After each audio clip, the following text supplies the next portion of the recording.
El presidente Gabriel Boric se desplazó hasta su natal Punta Arenas para liderar el gabinete regional de Magallanes en el marco de su primera gira oficial como mandatario a esa zona. En horas de la tarde, el presidente ofreció un punto de prensa ante medios nacionales y regionales, donde abordó una serie de materias relacionadas con la contingencia y el momento actual de su gobierno. Con respecto a la seguridad en las rutas del sur, tras los últimos ataques incendiarios y la búsqueda de unas medidas alternativas al estado de excepción, el presidente Boric señaló que el gobierno se encuentra preocupado por mejorar la seguridad en las rutas y que están abiertos a las alternativas que planteen los parlamentarios. Cuando el día termina, comienza medianoche.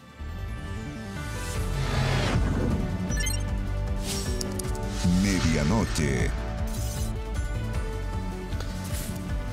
Y justamente nos acompaña un parlamentario oficialista, el senador socialista Juan Luis Castro. Senador, buenas noches, gracias por estar aquí. Encantado, Matías. Igualmente. Bueno, a ver,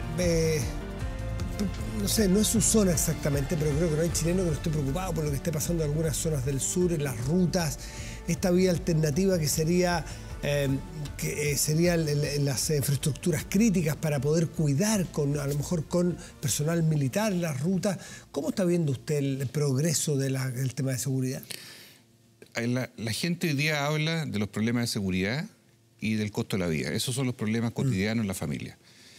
Le debo decir que en San Fernando hubo tomas ahora, en estos días. O sea, no estoy ajeno al problema. Claro. Por lo tanto, creo que el presidente Boric está apuntando en un sentido común de las cosas, de decir, sí, a lo mejor sin estado de excepción podemos proteger rutas que no sean capturadas por quienes quieren de alguna manera dejar de rehenes, como pasó con los camioneros, a mucha gente hoy día en condiciones que son francamente abusivas.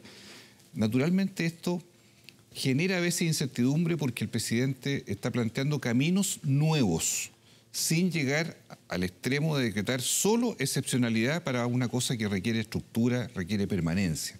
El problema de la violencia hoy día, ya sea por reivindicaciones individuales o de grupos, ya sea por terrorismo en casos extremos en la Araucanía, ya sea porque hay situaciones de colapso eventualmente que impiden el libre tránsito o impiden la cadena de distribución de alimentos, es grave.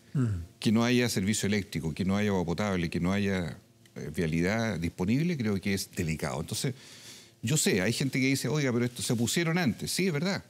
Es verdad, en las condiciones de la revuelta social hubo efectivamente proyectos del presidente Piñera que muchos de nosotros dijimos no, en ese instante no. Pero entendemos que hoy, en un momento en que el país vive una crisis social aún con una expectativa muy alta, el presidente necesita tomar el toro por las astas en materia de seguridad con más fuerza. Bueno, más allá de si hay coherencia o no coherencia, lo importante primero es preguntar si es que amerita las circunstancias del momento. Después se verán las coherencias. Lógico. Y la población votará por un grupo político u otro, dependiendo a quién le crea, le guste o le parezca más cercano. Pero a su juicio, hoy se necesita la utilización, por ejemplo, de fuerzas militares para resguardar la seguridad en las vías de las rutas, en las grandes carreteras. Tal como lo dijo el presidente, esto hay que dialogarlo muy bien. Aquí no se trata de hacer un uso de la fuerza desmedido. Anoche vi a Jorge Burgos que planteó algo razonable, que es el uso de la fuerza racional más que proporcional. Lo comparto, es decir, aquí no se trata de colocar un cerco militar en torno a cada carretera, la Ruta 5, por dar un ejemplo, sino que se trata de proteger que no haya o atentado o obstrucción a la vía pública o al libre tránsito, pero que vaya más allá de Carabineros. Carabineros no da abasto en eso es evidente. Sacamos este tema porque no es su especialidad, en cambio usted viene planteando desde el domingo, que lo vi, o el domingo pasado ya, sí, el domingo anterior en el Estado Nacional. Este tema de la tercera vía, le llaman algunos, escenario de la noche del 4 de septiembre, ¿no sería responsable, da la impresión, que si hace un mes, al menos yo no conozco ninguna encuesta que dé ganadora al apruebo, no quiere decir que no se pueda revertir, que la clase política chilena no tenga un trabajo ante el escenario de que gane el rechazo, sabiendo que la Constitución vigente está muy poco validada y si la Constitución que nos proponen se rechaza? ¿Qué se va a hacer en ese caso? Primero decirte, Matías, que los que estamos por el apruebo, apoyando al presidente Boric, vamos a perseverar en esa idea, esperando que mejore el trabajo de la constituyente y que tengamos un resultado final ¿Usted aprueba pase lo que pase? No, es un apruebo con el resultado en la mano, es decir, con la Constitución nueva, con argumentos que nos permita efectivamente aquellas cosas que hoy día parecen fragmentarias, incoherentes, difusas, tengan un todo común que le haga sentido a la ciudadanía el nuevo proceso. Eso nos parece esencial. ¿Usted va a esperar qué? ¿Tener el borrador completo armonizado en la mano? Los socialistas, Matías, no vamos a hacer a ciegas un cheque en blanco. Lo que sí vamos a hacer es apoyar al gobierno y apoyar al presidente, pero teniendo el 4 de julio el texto final que nos permita recorrer 60 días del país y decir por eso estamos. Pero el artículo 142, que para que la gente nos comprenda bien, que es el que dice que si se rechazara el plebiscito de salida volvemos al estado actual, genera un ruido razonable. ¿En qué sentido? De que es evidente que si hay 5 o 6 encuestas que están diciendo que el rechazo sube, el propio presidente Boric dice, mire, yo tengo que ponerme en todos los escenarios. Y yo entiendo eso. ¿No sería responsable de lo contrario? No tener escenarios visibles. Por supuesto, hay que ponerse. Uno tiene la convicción, Matías, de que si el 78% hace un año y medio dijo nosotros queremos una nueva constitución, no porque esta pueda no gustar a todos o estar muy empatada o se pierda, significa que la necesidad de una nueva constitución se pierda, en el camino se cancele. Entonces, ¿qué habría que partir desde ya pensando en otra convención, por ejemplo? Hay varios caminos. Hay varios caminos que tienen que ser explorados, no hay todavía un consenso, ¿no? Yo no podría decir, mire, esta es una fórmula, una receta, pero sí hay una conversación que está en desarrollo, que yo creo que tiene que arribar en algún minuto más adelante, donde por un lado la derecha dice, no, que hagan ustedes la pega, los que son centroizquierda, en fin, ustedes hagan ustedes y nosotros quedamos atrasitos, ¿verdad?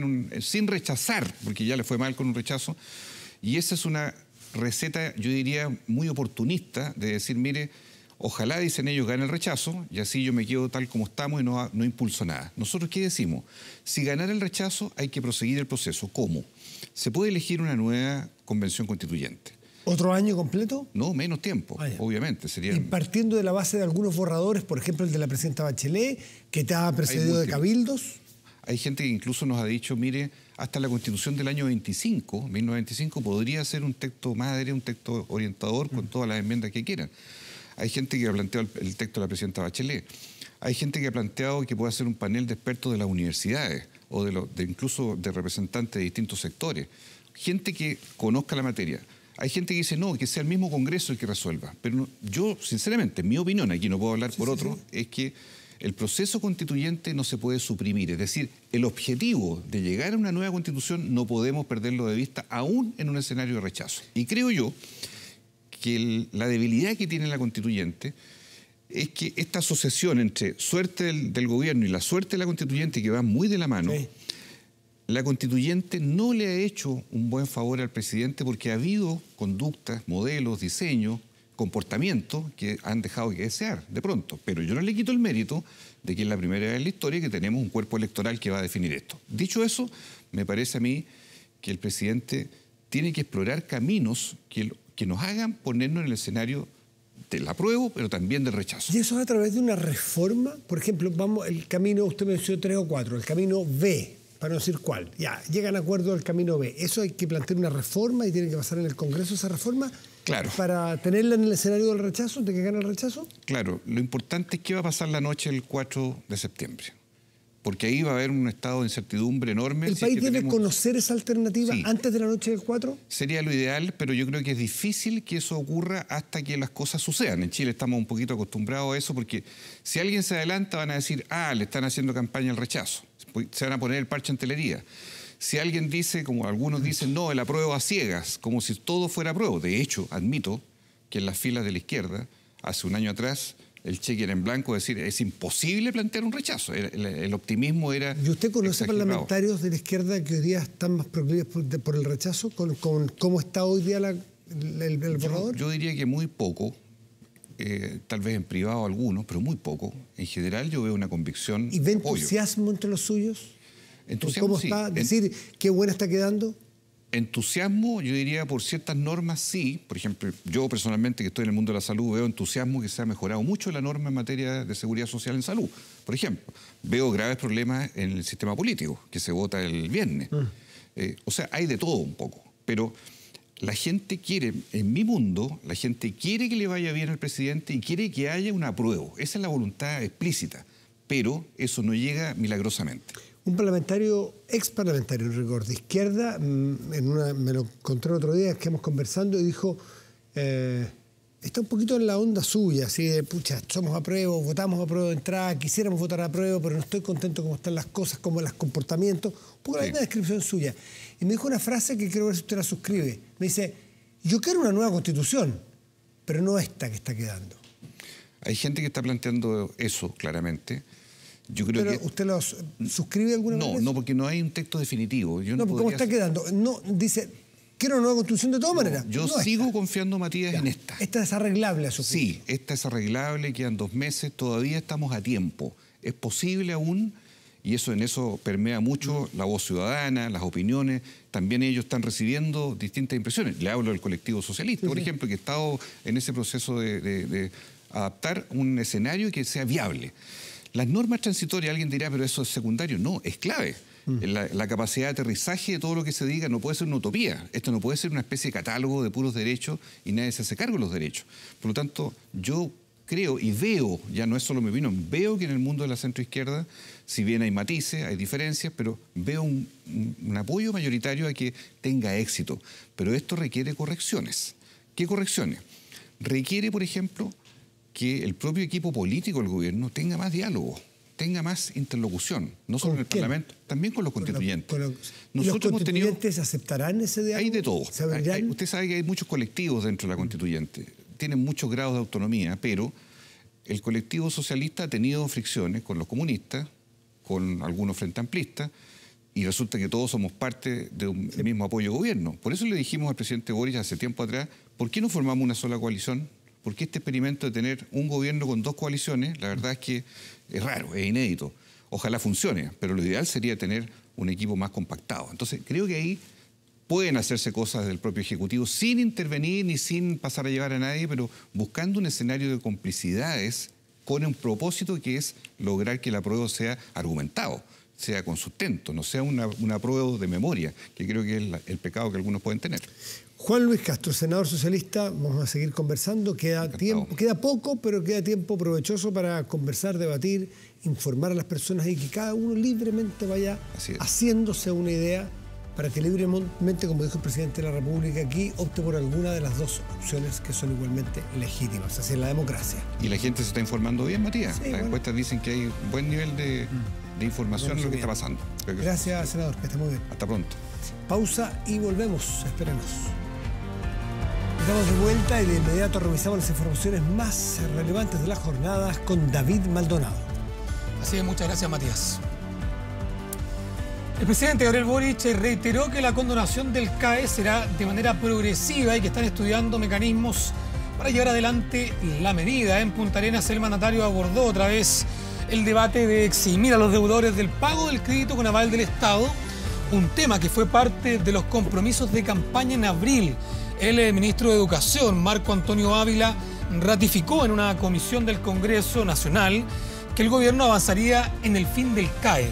Esta semana el presidente Boric aseguró en una entrevista radial que avanzará en la condonación progresiva del CAE, pero aclarando que será para quienes están más al día en el pago de sus cuotas. Ahora, en su paso por la región de Magallanes, el mandatario reiteró que están estudiando la forma de condonar la deuda progresivamente, lo que se vincularía a la reforma tributaria, debido a que la condonación se estima aproximadamente en 8.000 millones de dólares y 4.000 millones más si se suma el Fondo Solidario y el Crédito Corfo. Estamos estudiando cuál es la manera, porque esto hay que hacerlo de manera progresiva. Nuestro compromiso como programa está en la condonación de la deuda del CAE. Eso vamos a tener que hacerlo en la medida en que logremos sacar adelante la reforma tributaria. Pero nosotros vamos a seguir adelante con esa política con, como dijo el ministro de Educación hoy día, medidas de justicia tributaria, justicia crediticia, porque evidentemente no todas las deudas son iguales. Así que ahí estamos trabajando en cuál es el mejor mecanismo para hacerlo, pero ese compromiso se mantiene. Más de 1 millón de personas que reciben la pensión garantizada universal podrían ver un incremento en su jubilación a contar del próximo mes. Todo tras un acuerdo alcanzado entre la Cámara de Diputados y Diputadas en la discusión del sueldo mínimo. No me alcanza para vivir, señor. Pago un arriendo Un balón de gas me cuesta más de 28.000 pesos hoy en día. Hernán tiene 77 años, es jubilado y desde febrero comenzó a recibir la pensión garantizada universal pagada por el Estado. Es parte del 1.300.000 adultos mayores que podrían ver reajustada su jubilación tras un acuerdo surgido en medio del debate por el sueldo mínimo. Sí, yo me cocino para 3 días, hasta para 4 días. Imagínense de repente la comida de 4 días, pues a uno hasta le cae mal tantos días para podérsela comer. Pero tiene que vivir uno. La pensión garantizada universal llega hoy a 185.000 pesos. A dicho monto se le sumará el IPC correspondiente a los meses de febrero, marzo, abril y mayo. En febrero y marzo, la inflación suma un aumento del 2,2%, mientras que según las estimaciones del mercado, entre abril y mayo sumará otro 1,8%. De ser así, la PGU tendría un reajuste de 7.400 pesos en junio para llegar a 192.400 pesos. De todas maneras sirven. Son bienvenidas. Igual serviría para comprarse alguna cosa, pues, 1 litro de leche. En puros remedios se nos va casi la pensión entera. La indicación fue presentada por el gobierno y apunta a compensar el aumento que ha tenido en los últimos meses el costo de la vida. Así que esto se ha agregado dentro de la misma lógica de otras medidas que están dentro del mismo proyecto de ley que tienen que ver con compensar, mitigar el efecto de la inflación sobre los ingresos de los trabajadores y en este caso de los pensionados. Pero ojo, hay otros 600.000 pensionados que a contar de agosto comenzarán a recibir la pensión garantizada universal. Por ello es que parlamentarios buscan anticipar dicho plazo, también como respuesta a la mayor inflación. Que se anticipe la entrada en vigencia para todas aquellas personas que debieran hacerlo a partir de agosto. Hay una dificultad en la economía que crea dificultades sociales. Reajusta las pensiones por inflación, que forma parte del proyecto de aumento del sueldo mínimo. La iniciativa dio un paso legislativo importante este miércoles al ser aprobada por la Sala de la Cámara de Diputados. El incremento salarial a 400.000 pesos al mes de agosto será discutido la próxima semana, ahora en el Senado. Cambiamos de tema. La ministra de la Mujer y Equidad de Género, Antonia Orellana, planteó la posibilidad de investigar penalmente y no solo desde el ámbito canónico al sacerdote jesuita Felipe Berríos, quien actualmente se encuentra suspendido de sus funciones tras la denuncia por hechos de connotación sexual realizada por una mujer y que habría ocurrido cuando ella era menor de edad. Yo creo que nosotros hemos mostrado una imagen de que el sacerdote y el obispo somos personas sagradas, es decir, separados, mejores que el resto, estamos entre Dios y la gente. Y eso no solo es falso, sino que además nos da desgastado el tratar de mantener esa imagen, como nosotros una superioridad moral. Así contestó en el 2014 cuando le preguntaron en el programa El Informante de TVN sobre el encubrimiento de abusos sexuales al interior de la Iglesia Católica. Pero ahora el investigado es él. La tarde de este martes, la Compañía de Jesús emitió este comunicado. El jueves 29 de abril se recibió una denuncia de una mujer adulta en contra del jesuita Felipe Berríos por hechos de connotación sexual. Tales sucesos habrían ocurrido cuando la denunciante era menor de edad. La denuncia llegó al arzobispado de Santiago y con ella la suspensión automática de Berríos. La voz rebelde de la Iglesia, un apologista de la justicia social, que en una entrevista con Santiago Pavlovich en el programa Sin Parche se reconoció como un cercano al fallecido cura Renato Poblete, capellán por 20 años del Hogar de Cristo y que tras su muerte fue denunciado por abusos sexuales contra al menos 22 mujeres, 4 menores de edad. ¿Cómo nadie? No sé, no tengo explicación. No sé tampoco cómo lo hacía en el tiempo, o sea, ¿cuándo hacía estas cuestiones? Nos engañó y por eso que a uno le baja una inseguridad muy profunda y una desilusión muy grande. ¿Qué pasaría o qué podría pasar si le descubrimos algo al cura Berríos? Cuando me fui a África, habían dicho que me arranqué con plata, que tenía un hijo. Hoy día ser célibe es un signo de sospecha. La gente dice, debe tener algo escondido. Nadie nos cree. Un sacerdote que también pudo ser parte del actual gobierno. Al día siguiente del cambio de mando, su nombre sonaba como posible coordinador de campamentos, algo que sin embargo no prosperó. Y en eso, la ministra de la Mujer tuvo un rol clave, quien hoy plantea que la indagatoria no sea solo canónica. Que sean los organismos penales correspondientes los que investiguen de acuerdo a los estándares legales. Se trata de un eventual delito sobre una entonces menor de edad. Eso es una acción penal pública, la Fiscalía debería actuar de oficio. ¿Habría sido un error quizás que llegara Felipe Berríos a coordinar justamente este grupo que usted iba a formar? Mire, yo no le voy a contestar su pregunta, solo decirle que espero que los hechos denunciados se procesen con mucha rapidez y se tenga claridad de lo que ocurrió. No me corresponde a mí opinar sobre eso. Desde la Fundación para la Confianza, que acompañará a la denunciante, piden celeridad en el proceso. La Compañía de Jesús y el Arzobispado activen sus protocolos y realicen un proceso que sea, por una parte, célere y al mismo tiempo cuidadoso y amable con la víctima. Y se logren prontamente determinar la veracidad de los hechos que han sido denunciados. Nosotros tenemos que en este momento más bien ocupar un lugar secundario y dejar que la Compañía de Jesús, dentro del marco canónico, realice esta investigación. Más adelante podremos agregar otros antecedentes. Ante un delito prescrito, la justicia penal solo podría investigar para eventualmente acreditarlo, pero no condenar. Estoy disponible a que desde el Estado trabajemos en una alternativa que le dé acogida a las víctimas, que las víctimas no se sientan desprotegidas. Sabemos lo difícil que es denunciar, porque no solamente el abuso, es también el encubrimiento. Y sobre la investigación, en este caso, que las instituciones funcionen y que funcionen bien. En La Chimba, hace días que no saben de él. Lo buscamos en su casa en varias oportunidades para una entrevista, pero no lo ubicamos.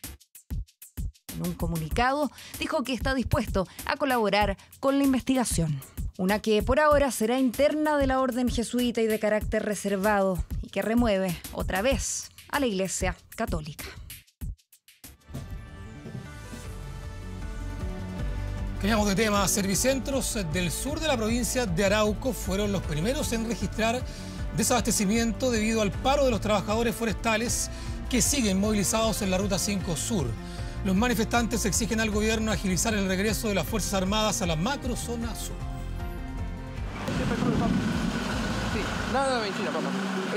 Es una de las dos bencineras que tiene Lebu, la capital de la provincia de Arauco.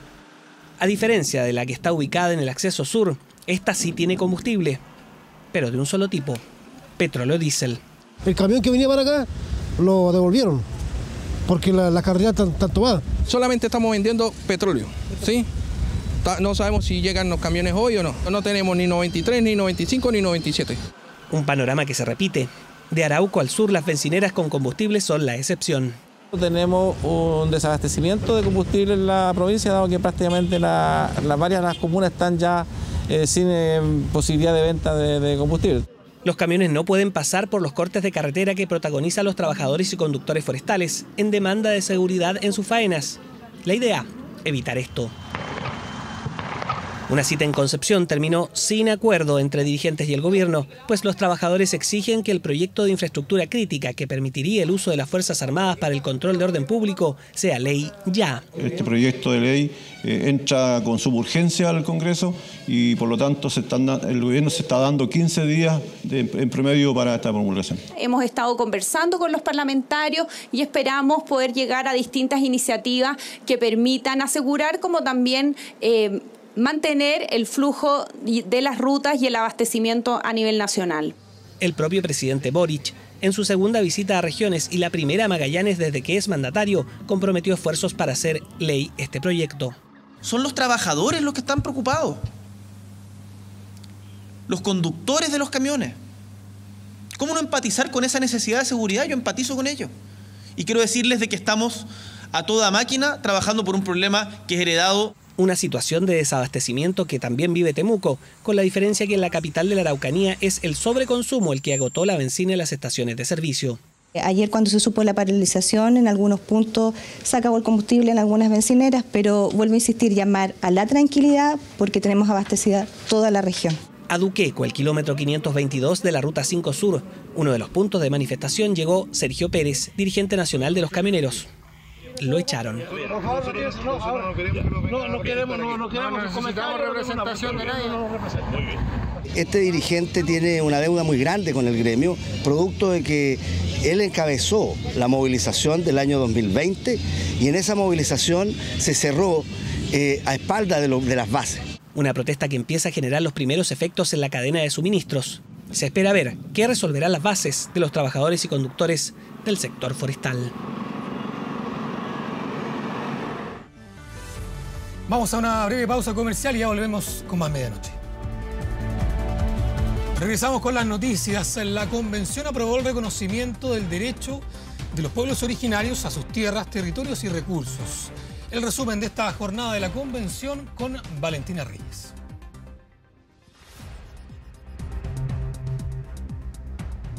Hola, ¿cómo están? Muy buenas noches. Vamos a revisar un artículo que ya está en el borrador de nueva Constitución. Estamos hablando del derecho a tierras, territorios y recursos. Un artículo que fue celebrado al interior de la Convención Constitucional, especialmente por los convencionales de pueblos originarios. Y revisamos ese momento, el momento en que se aprobó esta normativa por 106 votos a favor, 10 abstenciones y 37 votos en contra. ¿Qué señala esta normativa? Se señala que la propiedad de las tierras indígenas goza de especial protección. Se agrega que el Estado establecerá instrumentos jurídicos eficaces para el catastro, reparación y restitución, y además se indica que la restitución constituye un mecanismo preferente de reparación. El Estado reconoce así el derecho de los pueblos indígenas a sus tierras. Los convencionales, ya lo insistimos, celebraron en este punto y luego entregaron declaraciones respecto a lo importante que es que esta normativa esté consagrada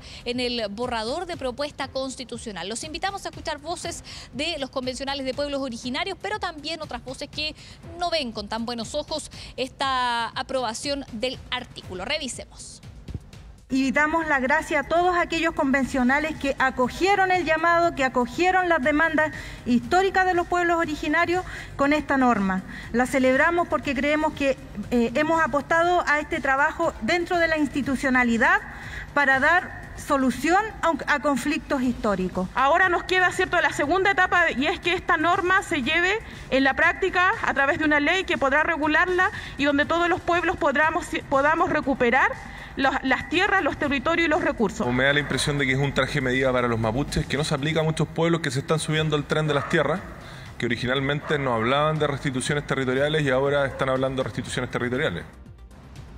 Y ahora revisamos otro derecho que se terminó de complementar. Ya estaba en el borrador de nueva Constitución el derecho de propiedad, pero faltaban puntos importantes respecto de expropiación. Y acá tenemos una gráfica preparada. ¿Qué se agregó? Se agrega que el propietario tendrá derecho a que se indemnice por el justo precio del bien expropiado. Y además se agrega que el pago deberá efectuarse de forma previa. Otro punto importante, dice la normativa, siempre se podrá reclamar la legalidad del acto expropiatorio, así como del monto y modalidad de pago ante los tribunales que determine la ley. Eso se señala ya en el borrador de nueva Constitución respecto al derecho de propiedad. Hablaron los coordinadores de la Comisión de Derechos Fundamentales sobre esta norma, también convencionales de Vamos por Chile, que tienen sus reparos, pero lo cierto es que ya queda digamos, completo el derecho de propiedad en el borrador de nueva Constitución. Vamos a revisar esas declaraciones. Con esta normativa se finaliza el robustecimiento del derecho de propiedad, la protección que nuestra nueva Constitución va a otorgar al derecho de propiedad. Las personas pueden estar muy tranquilas, nadie, ni siquiera el Estado, puede tomar sus bienes sin pagar el justo precio que corresponde por ello y además hacerlo en forma previa. Esta norma de indemnización no protege a los ciudadanos contra el abuso de cualquier gobierno que quiera expropiarlo, porque establece una indemnización pagando un precio justo. La pregunta es: ¿justo para quién? ¿Para el que expropia? ¿Para el Estado? ¿Para el que tiene la propiedad? ¿Y qué pasa si una ley dice que ese precio justo es un mal precio el día de mañana? Bien, esas son parte de las normas que ya avanzan al borrador de nueva Constitución. Todos los días hay plenos de la Convención Constitucional, incluido el día sábado. Nosotros seguimos atentos a cada uno de los artículos y como siempre los invitamos a revisar 24horas.cl. Ahí tenemos el camino de los artículos en la Convención Constitucional. Muchas gracias, Valentina. Nosotros cambiamos de tema, nos vamos a las calles de la capital porque 3 casas alcanzadas por un incendio en Santiago Centro es lo que nos tiene hasta ahora. Dentro de otras informaciones, Francisco Chaparro, con quien tomamos contacto de inmediato. ¿Cómo está, Francisco? Muy buenas noches, David. Los dejo con imagen en directo de lo que está haciendo este incendio en el cual está trabajando personal de bomberos. Según lo que nos podían comentar de manera bastante preliminar, el fuego se habría originado en una explosión, la cual alertó a los vecinos de estos distintos edificios que de inmediato tuvieron que evacuar el lugar. Afortunadamente no se han registrado personas lesionadas a raíz de este procedimiento, ya que todos pudieron escapar oportunamente. No hay ni civiles ni bomberos lesionados. Pero debido a la gravedad de esta emergencia se tuvo que declarar una tercera alarma de incendio y al lugar llegaron una gran cantidad de carros de distintas compañías del Cuerpo de Bomberos Metropolitano para poder combatir así el fuego y extinguirlo lo más rápido posible, ya que, como tú decías, se expandió a 3 viviendas colindantes, ya que la mayoría están en su interior, tienen bastante madera, por lo que nos podían comentar algunas de las personas afectadas, y esto hizo que el fuego fuera avanzando rápidamente. También lo que nos podían decir algunos es que todavía no han tenido una solución, alguna respuesta por parte del municipio. Solo recibieron una pequeña charla, instrucciones, y siguen a la espera de poder ser trasladados hasta algún lugar para así poder pasar la noche. Revisamos otras informaciones, nos vamos ahora hasta la comuna de Pudahuel porque el senador Iván Flores de la Democracia Cristiana sufrió un accidente de tránsito en Costanera Norte, en las cercanías del aeropuerto de Santiago. Hecho ocurrido cerca de las 22:30 horas, cuando el senador estaba de camino a una entrevista desde el Congreso, cuando su conductor, debido a los problemas del clima, la calle estaba bastante mojada y también había mucha neblina, es que pierde el control del vehículo, el cual termina completamente volcado. El senador habría terminado con lesiones de consideración, fracturas expuestas de su brazo, por lo que tuvo que ser rápidamente trasladado hasta la clínica de Las Condes para ser intervenido. Al lugar llegó personal de carabineros y también de emergencias para poder tratar en primera instancia al senador y a su conductor, quienes afortunadamente luego de ser intervenidos por personal médico están fuera de riesgo vital. De momento, personal de la sección de investigación de accidentes de tránsitos de carabineros continúa trabajando en este lugar para así poder esclarecer las causas de este accidente. Tenemos algunas declaraciones por parte de personal de bomberos y también algunos políticos que no quisieron estar ausentes de esta situación y prestar apoyo al senador Iván Flores. Las escuchamos de inmediato.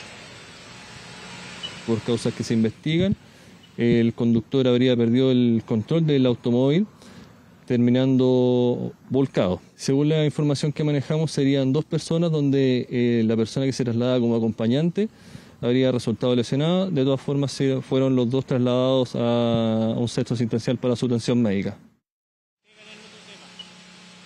Accidente, por la información que tenemos hasta el momento, tanto él como su conductor se encuentran fuera de peligro. Obviamente el parte médico oficial lo tiene que entregar la clínica. Entiendo que está siendo sometido a una operación en este momento, así que aprovecho de agradecer a nombre de nuestra bancada todas las muestras de preocupación. Tuvo un accidente realmente gravísimo, el auto volcó varias veces, por lo tanto fue una salvada, gracias a Dios, porque bueno, nadie está libre, digamos, de una situación así.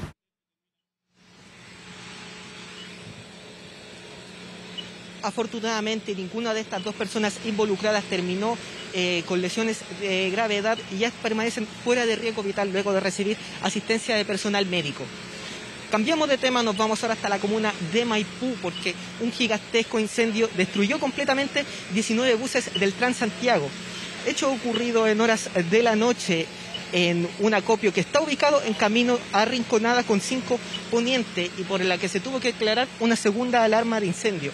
Lo que nos podía comentar en horas de la noche de distintos trabajadores y testigos de esta situación es que al menos 4 desconocidos estaban en las inmediaciones de este lugar y al ser sorprendidos escapan rápidamente. Es ahí cuando comienzan a ver las distintas llamas provenientes de este sector, aunque se trataría de buses que estaban abandonados, no estaban en funcionamiento y estaban ya como chatarra para así poder ser desechados.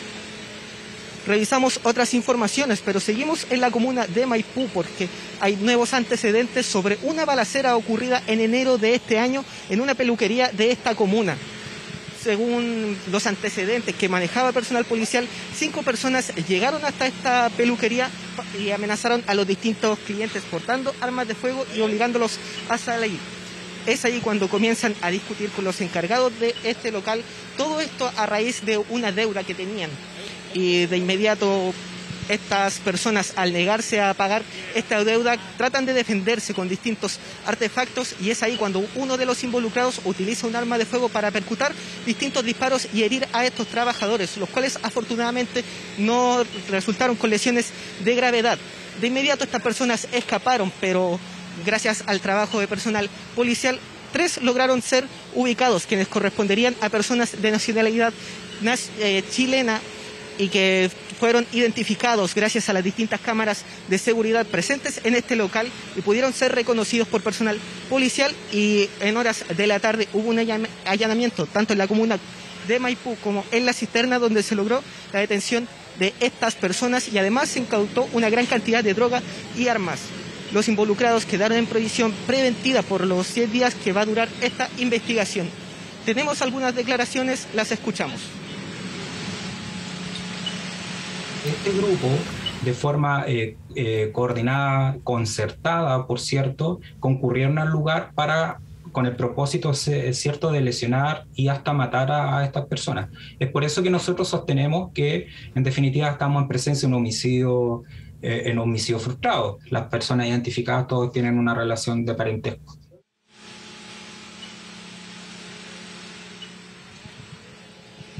Y cerramos este despacho con imagen de lo que está ocurriendo en estos momentos. El trabajo de personal de bomberos, quienes en estos instantes están tratando de esclarecer el origen de las llamas que destruyó estos 3 viviendas aquí en Santiago Centro. Lo que nos podían comentar de forma bastante preliminar es que se debería a alguna falla eléctrica. Alguna de las personas que estaba al interior de estos inmuebles manipuló de mala manera alguno de los artefactos de su domicilio y se habría quedado dormida, y esto habría provocado la explosión que finalmente destruye estas 3 viviendas, lo que generó una tercera alarma de incendio y que tuviera que llegar un gran contingente de bomberos para así controlar la emergencia. Y por lo que ustedes pueden ver en la imagen en vivo, ya está saliendo humo blanco de este lugar. La emergencia ya está completamente controlada y solo están esperando las distintas diligencias de personal especializado de bomberos y así esclarecer las causas de este gigantesco incendio.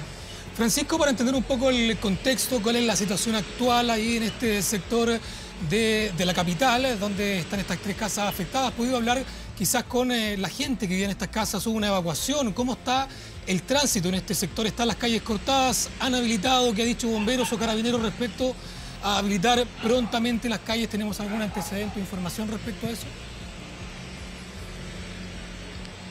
Aún no nos han podido comentar en qué momento se van a habilitar estas calles, pero lo que pudimos apreciar cuando veníamos en camino hasta este punto de la capital es que se ha armado un perímetro bastante grande. Hay distintas calles cerradas en las cercanías de Coquimbo con Serrano debido al trabajo que está realizando un personal de bomberos. Continúan los carros impidiendo el pase de los distintos automóviles.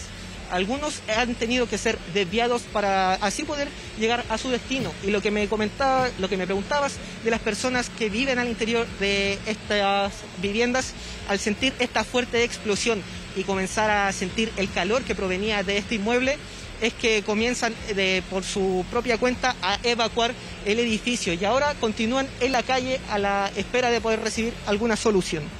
Muchas gracias, Francisco, por ese informe desde las calles de la capital. Nosotros cambiamos de tema, algo que fue inédito y algo insólito. Un hombre herido fue encontrado al interior de un refrigerador en plena calle en Quilpué. Estaba amarrado de manos y piernas y con lesiones distintas en distintas partes de su cuerpo. Tomamos contacto con Patricia Flores, quien tiene los detalles de esta noticia. Buenas noches. Claro, nosotros con esta información aquí en la región de Valparaíso, en la comuna de Quilpué, esta situación que pudo ser alertada por los mismos vecinos de este sector. Estamos hablando de Pompeya Sur, calle Atacama, donde vecinos acudieron hasta un punto de la quebrada en donde encontraron al interior de un refrigerador a una persona que mantenía lesiones físicas y contusiones producto de una situación que ocurrió a eso de las 8 de la tarde. Conversamos con los vecinos quienes acudieron a esta persona, nos señalaron que fueron principalmente los gritos los que hicieron que llegaran hasta ese punto y se percataran de este hecho, un refrigerador que estaba amarrado con alambre púas y que en su interior mantenía a una persona. Logramos conversar con ellos, yo quiero que pongan mucha atención y escuchen lo que nos dijeron, los que nos contaron.